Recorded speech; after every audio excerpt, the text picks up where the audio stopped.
South Carolina. The Three Musketeers by Alexandre Dumas. Chapter 32. A Procurator's Dinner. However brilliant had been the part played by Porthos in the duel, it had not made him forget the dinner of the procurator's wife. On the morrow he received the last touches of Mousqueton's brush for an hour, and took his way toward the Rue aux Ours with the steps of a man who was doubly in favour with fortune. His heart beat, but not like D'Artagnan's with a young and impatient love. No, a more material interest stirred his blood. He was about to at last to pass that mysterious threshold, to climb those unknown stairs by which, one by one, the old crowns of Monsieur Coquenard had ascended. He was about to see in reality a certain coffer of which he had 20 times beheld the image in his dreams, a coffer long and deep, locked, bolted, fastened in the wall, a coffer of which he had so often heard, and which the hands, a little wrinkled, it is true, but still not without elegance, of the procurator's wife were about to open to his admiring looks. And then he, a wanderer on the earth, a man without fortune, a man without family, a soldier accustomed to inns, cabarets, taverns, and restaurants, a lover of wine forced to depend upon chance treats, was about to partake of family meals, to enjoy the pleasures of a comfortable establishment, and to give himself up to those little attentions which, the harder one is, the more they please, as old soldiers say. To come in the capacity of a cousin, and seat himself every day at a good table, to smooth the yellow, wrinkled brow of the old procurator, to pluck the clerks a little by teaching them basset, passe dix, and lansquenet in their utmost nicety, and winning from them, by way of fee for the lesson he would give them in an hour, their savings of a month, all this was enormously delightful to Porthos. The Musketeer could not forget the evil reports which then prevailed, and which indeed have survived them, of the procurators of the period. Meanness, stinginess, fasts. But as, after all, excepting some few acts of economy which Porthos had always found very unseasonable, the procurator's wife had been tolerably liberal. That is, be it understood, for a procurator's wife, he hoped to see a household of a highly comfortable kind. And yet, at the very door the Musketeer began to entertain some doubts. The approach was not such as to prepossess people. An ill-smelling, dark passage, a staircase half lighted by bars through which stole a glimmer from a neighboring yard. On the first floor, a low door studded with enormous nails, like the principal gate of the Grand Châtelet. Porthos knocked with his hand. A tall, pale clerk, his face shaded by a forest of virgin hair, opened the door, and bowed with the air of a man forced at once to respect in another lofty stature, which indicated strength, the military dress, which indicated rank, and a ruddy countenance, which indicated familiarity with good living. A shorter clerk came behind the first, a taller clerk behind the second, a stripling of a dozen years rising behind the third. In all, 3 clerks and a half, which for the time argued a very extensive clientage. Although the Musketeer was not expected before 1 o'clock, the procurator's wife had been on the watch ever since midday, reckoning that the heart, or perhaps the stomach, of her lover would bring him before his time. Madame Coquenard therefore entered the office from the house at the same moment her guest entered from the stairs, and the appearance of the worthy lady relieved him from an awkward embarrassment. The clerk surveyed him with great curiosity, and he, not knowing well what to say to this ascending and descending scale, remained tongue-tied. "It is my cousin," cried the procurator's wife. Come in, Monsieur Porthos." The name of Porthos produced its effect upon the clerks, who began to laugh. But Porthos turned sharply round, and every countenance quickly recovered its gravity. They reached the office of the procurator after having passed through the antechamber in which the clerks were, and the study in which they ought to have been. This last apartment was a sort of dark room, littered with papers. On quitting the study, they left the kitchen on the right, and entered the reception-room. All these rooms, which communicated with one another, did not inspire Porthos favorably. Words might be heard at a distance through all these open doors. Then, while passing, he had cast a rapid, investigating glance into the kitchen, and he was obliged to confess to himself, to the shame of the procurator's wife and his own regret, that he did not see that fire, that animation, that bustle, which, when a good repast is on foot, prevails generally in that sanctuary of good living.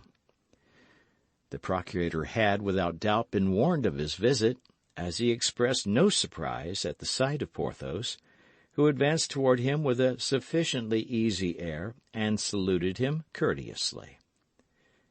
"We are cousins, it appears, Monsieur Porthos," said the procurator, rising, yet supporting his weight upon the arms of his cane chair. The old man, wrapped in a large black doublet, in which the whole of his slender body was concealed, was brisk and dry.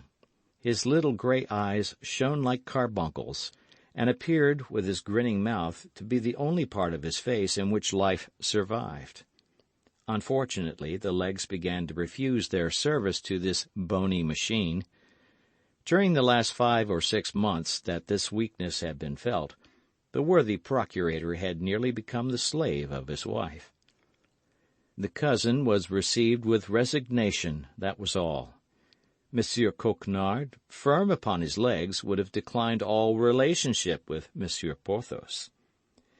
"Yes, monsieur, we are cousins," said Porthos, without being disconcerted, as he had never reckoned upon being received enthusiastically by the husband.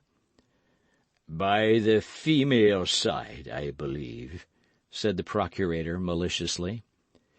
Porthos did not feel the ridicule of this, and took it for a piece of simplicity, at which he laughed in his large moustache. Madame Coquenard, who knew that a simple-minded procurator was a very rare variety in the species, smiled a little, and colored a great deal. Monsieur Coquenard had, since the arrival of Porthos, frequently cast his eyes with great uneasiness upon a large chest placed in front of his oak desk. Porthos comprehended that this chest, although it did not correspond in shape with that which he had seen in his dreams, must be the blessed coffer, and he congratulated himself that the reality was several feet higher than the dream. Monsieur Coquenard did not carry his genealogical investigations any further, but withdrawing his anxious look from the chest, and fixing it upon Porthos, he contented himself with saying, "Monsieur, our cousin, will do us the favor of dining with us once before his departure for the campaign. Will he not, Madame Coquenard?" This time Porthos received the blow right in his stomach, and felt it. It appeared likewise that Madame Coquenard was not less affected by it on her part, for she added, "My cousin will not return if he finds that we do not treat him kindly. But otherwise he has so little time to pass in Paris, and consequently to spare to us, that we must entreat him to give us every instant he can call his own previous to his departure." "Oh, my legs, my poor legs, where are you?" murmured Coquenard, and he tried to smile. This succor, which came to Porthos at the moment in which he was attacked in his gastronomic hopes, inspired much gratitude in the Musketeer toward the procurator's wife. The hour of dinner soon arrived. They passed into the eating-room, a large dark room, situated opposite the kitchen. The clerks, who, as it appeared, had smelled unusual perfumes in the house, were of military punctuality, and held their stools in hand, quite ready to sit down. Their jaws moved preliminarily with fearful threatenings. "Indeed," thought Porthos, casting a glance at the 3 hungry clerks, for the errand-boy, as might be expected, was not admitted to the honours of the magisterial table. "In my cousin's place I would not keep such gourmands. They look like shipwrecked sailors who have not eaten for 6 weeks." Monsieur Coquenard entered, pushed along upon his armchair with castors by Madame Coquenard, whom Porthos assisted in rolling her husband up to the table. He had scarcely entered when he began to agitate his nose and his jaws after the example of his clerks. "Oh," said he, "here is a soup which is rather inviting." "What the devil can they smell so extraordinary in this soup?" thought Porthos, at the sight of a pale liquid, abundant but entirely free from meat, on the surface of which a few crusts swam about as rare as the islands of an archipelago. Madame Coquenard smiled, and upon a sign from her everyone eagerly took his seat. Monsieur Coquenard was served first, then Porthos. Afterward Madame Coquenard filled her own plate, and distributed the crusts without soup to the impatient clerks. At this moment the door of the dining-room unclosed with a creak, and Porthos perceived through the half-open flap the little clerk who, not being allowed to take part in the feast, ate his dry bread in the passage with the double odor of the dining-room and kitchen. After the soup the maid brought a boiled fowl, a piece of magnificence which caused the eyes of the diners to dilate in such a manner that they seemed ready to burst. "One may see that you love your family, Madame Coquenard," said the procurator, with a smile that was almost tragic. "You are certainly treating your cousin very handsomely." The poor fowl was thin, and covered with one of those thick, bristly skins through which the teeth cannot penetrate with all their efforts. The fowl must have been sought for a long time on the perch, to which it had retired to die of old age. "The devil!" thought Porthos. "This is poor work. I respect old age, but I don't much like it boiled or roasted." And he looked round to see if anybody partook of his opinion. But on the contrary, he saw nothing but eager eyes which were devouring, in anticipation, that sublime fowl which was the object of his contempt. Madame Coquenard drew the dish toward her, skilfully detached the 2 great black feet, which she placed upon her husband's plate, cut off the neck, which with the head she put on one side for herself, raised the wing for Porthos, and then returned the bird otherwise intact to the servant who had brought it in, who disappeared with it before the Musketeer had time to examine the variations which disappointment produces upon faces, according to the characters and temperaments of those who experience it. In the place of the fowl, a dish of haricot beans made its appearance, an enormous dish in which some bones of mutton that at first sight one might have believed to have had some meat on them pretended to show themselves. But the clerks were not the dupes of this deceit, and their lugubrious looks settled down into resigned countenances. Madame Coquenard distributed this dish to the young men with the moderation of a good housewife. The time for wine came. Monsieur Coquenard poured from a very small stone bottle the third of a glass for each of the young men, served himself in about the same proportion, and passed the bottle to Porthos and Madame Coquenard. The young men filled up their third of a glass with water. Then, when they had drunk half the glass, they filled it up again, and continued to do so. This brought them, by the end of the repast, to swallowing a drink which, from the color of the ruby, had passed to that of a pale topaz. Porthos ate his wing of the fowl timidly, and shuddered when he felt the knee of the procurator's wife under the table, as it came in search of his. He also drank half a glass of this sparingly served wine, and found it to be nothing but that horrible Montreuil, the terror of all expert palates. Monsieur Coquenard saw him swallowing this wine undiluted, and sighed deeply. "Will you eat any of these beans, Cousin Porthos?" said Madame Coquenard, in that tone which says, "Take my advice, don't touch them." "Devil take me if I taste one of them," murmured Porthos to himself, and then said aloud, "Thank you, my cousin, I am no longer hungry." There was silence. Porthos could hardly keep his countenance. The procurator repeated several times, "Ah, Madame Coquenard, accept my compliments. Your dinner has been a real feast.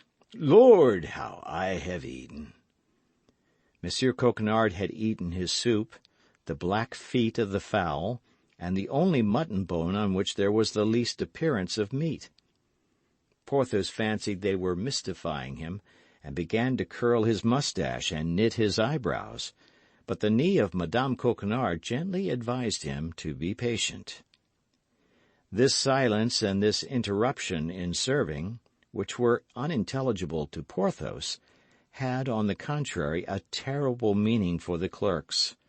Upon a look from the procurator, accompanied by a smile from Madame Coquenard, they arose slowly from the table, folded their napkins more slowly still, bowed, and retired.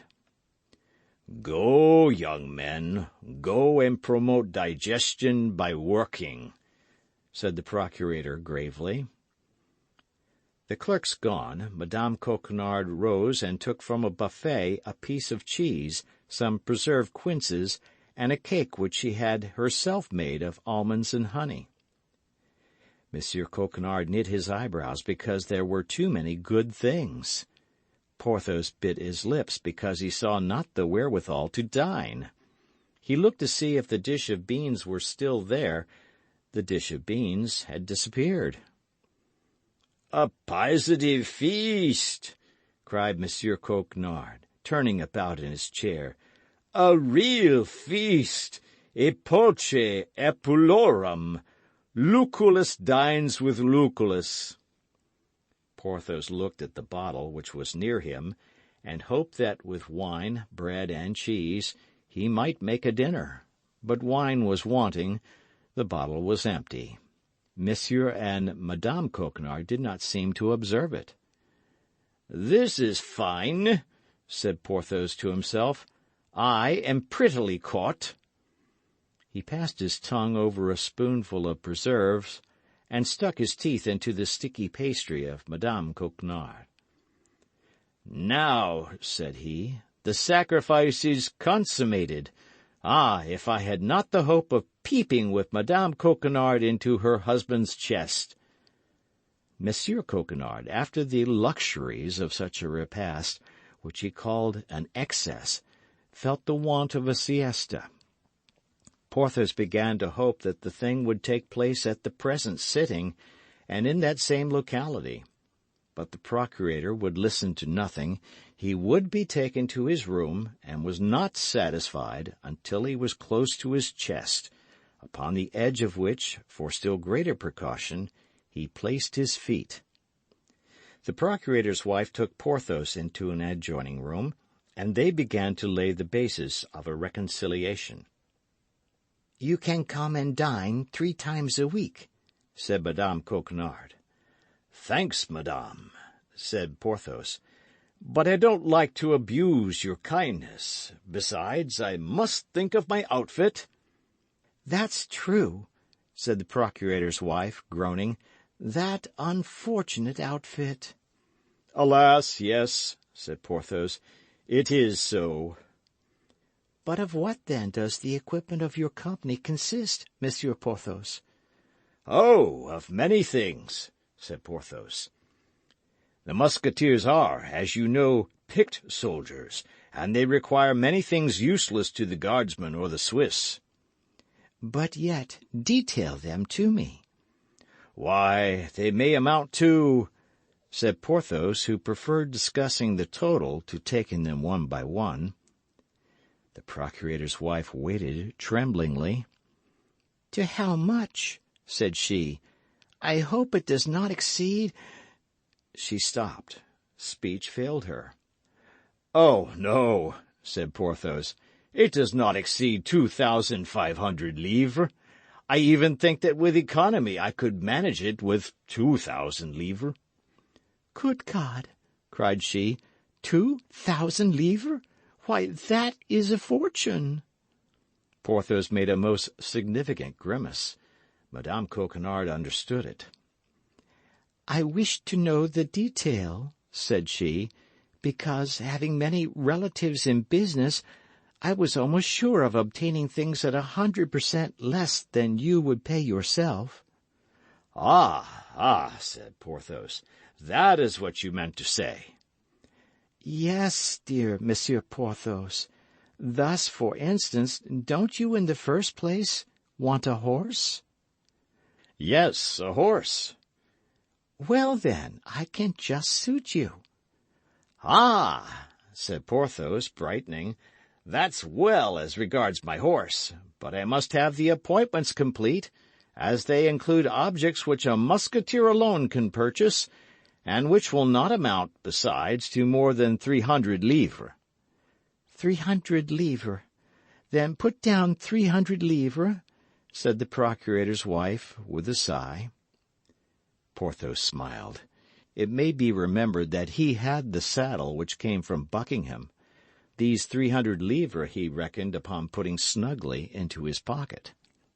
"Then," continued he, "there is a horse from my lackey, and my valise. As to my arms, it is useless to trouble you about them. I have them." "A horse for your lackey?" resumed the procurator's wife, hesitatingly. "But that is doing things in lordly style, my friend." "Ah, madame," said Porthos haughtily, "do you take me for a beggar?" "No, I only thought that a pretty mule makes sometimes as good an appearance as a horse, and it appears to me that by getting a pretty mule for Mousqueton—" "Well, agreed for a pretty mule," said Porthos. "You are right. I have seen very great Spanish nobles whose whole suite were mounted on mules. But then you understand, Madame Coquenard, a mule with feathers and bells." "Be satisfied," said the procurator's wife. "There remains the valise," added Porthos. "Oh, don't let that disturb you," cried Madame Coquenard. "My husband has 5 or 6 valises. You shall choose the best. There is one in particular which he prefers in his journeys, large enough to hold all the world." "Your valise is then empty?" asked Porthos with simplicity. "Certainly it is empty," replied the procurator's wife in real innocence. "Ah, but the valise I want," cried Porthos, "is a well-filled one, my dear." Madame uttered fresh sighs. Molière had not written his scene in L'Avare then. Madame Coquenard was in the dilemma of Harpagon. Finally, the rest of the equipment was successively debated in the same manner, and the result of the sitting was that the procurator's wife should give 800 livres in money, and should furnish the horse and the mule, which should have the honor of carrying Porthos and Mousqueton to glory. These conditions being agreed to, Porthos took leave of Madame Coquenard. The latter wished to detain him by darting certain tender glances, but Porthos urged the commands of duty, and the procurator's wife was obliged to give place to the king. The Musketeer returned home hungry and in bad humor. End of chapter.